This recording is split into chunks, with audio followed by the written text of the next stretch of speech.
Halo semuanya, perkenalkan nama aku Isyana Asifa Fanrita Putri. Di sini aku akan menjelaskan soal mutasi. Sebelum kita mulai ke materi, aku mau tanya ke kalian dulu. Kalian pernah dengar istilah mutasi gak sih? Kalau di film superhero, mungkin kamu tahu kalau mutasi menyebabkan munculnya kekuatan spesial yang dimiliki tokoh pahlawan seperti Hulk, Wolverine, dan juga Spider-Man.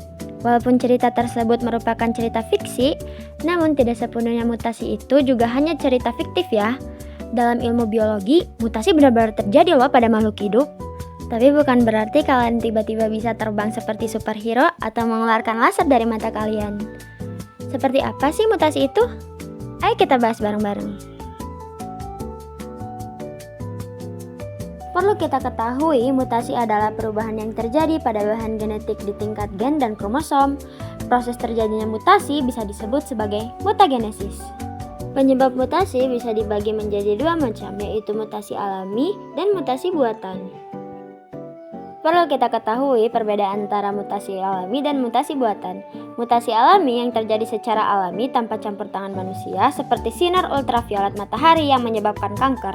Sedangkan mutasi buatan yang terjadi pada sel gamet atau dibuat oleh manusia, misalnya organ reproduksi yang meliputi sperma dan ovum pada manusia yang mengakibatkan faktor keturunan.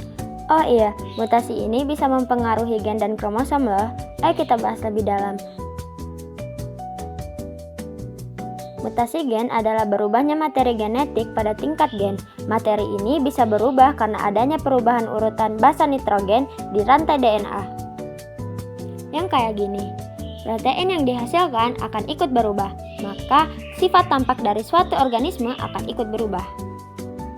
Nah, mutasi gen memiliki 3 jenis mekanisme. Yang pertama ada substitusi.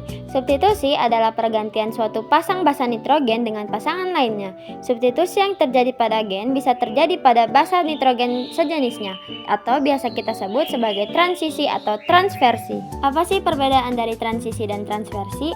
Nah, transisi adalah pergantian dari basa nitrogen sejenis, sedangkan transversi adalah pergantian dengan basa nitrogen tidak sejenis. Dalam basa nitrogen ada yang namanya purin dan primidin. Jika basa purin berganti dengan basa purin yang lain, nah itu namanya transisi. Tapi jika basa purin berganti dengan basa primidin, itu baru yang namanya transversi. Lalu ada yang kedua, perubahan jumlah basa nitrogen. Mutasi ini terbagi menjadi 3, adisi, insersi, dan delesi. Biar kalian lebih mengerti, ini contohnya. Yang terakhir adalah transposisi atau perubahan letak basa nitrogen. Contohnya di rantai DNA ini. Basa nitrogen T bertukar dengan basa nitrogen G. Itulah 3 jenis mekanisme dari mutasi gen. Selanjutnya kita akan membahas soal mutasi kromosom. Mutasi kromosom sesuai dengan mutasi ini terjadi pada kromosom. Mutasi ini dibagi menjadi 2. Pertama ada perubahan struktur kromosom.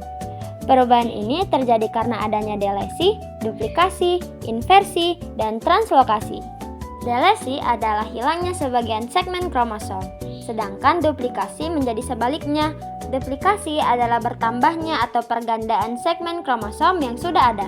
Kalau inversi, berputarnya struktur kromosom, sedangkan translokasi yang terjadi saat adanya segmen kromosom yang terlepas ke kromosom lain yang tidak sesuai. Yang kedua, ada perubahan jumlah kromosom. Hal ini bisa terjadi karena aneuploidi dan euploidi. Aneuploidi adalah penambahan atau pengurangan satu atau beberapa kromosom pada suatu himpunan kromosom. Hal ini terjadi karena pembelahan meiosis yang gagal berpisah, yang seharusnya seperti ini, malah seperti ini. Peristiwa ini terjadi pada pengidap Down syndrome. Mereka yang seharusnya memiliki 46 kromosom menjadi 47 pada penderitanya. Sedangkan euploidi adalah perubahan jumlah set kromosom jadi kelipatan dari kromosom haploidnya. Seperti manusia yang memiliki 46 kromosom menjadi 69 kromosom. Biasanya, janin yang memiliki kelainan ini akan meninggal di dalam kandungan ibunya.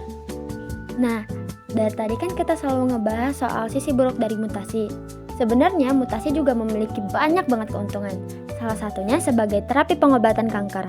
Pengobatan kanker memanfaatkan mutagen berupa sinar radioaktif untuk merusak DNA sel kanker agar bermutasi kembali dan menghentikan pertumbuhannya. Kalau kalian dikasih pilihan buat bermutasi, kira-kira kalian mau jadi pahlawan apa? Mungkin segitu aja yang bisa aku sampaikan. Terima kasih sudah mendengarkan.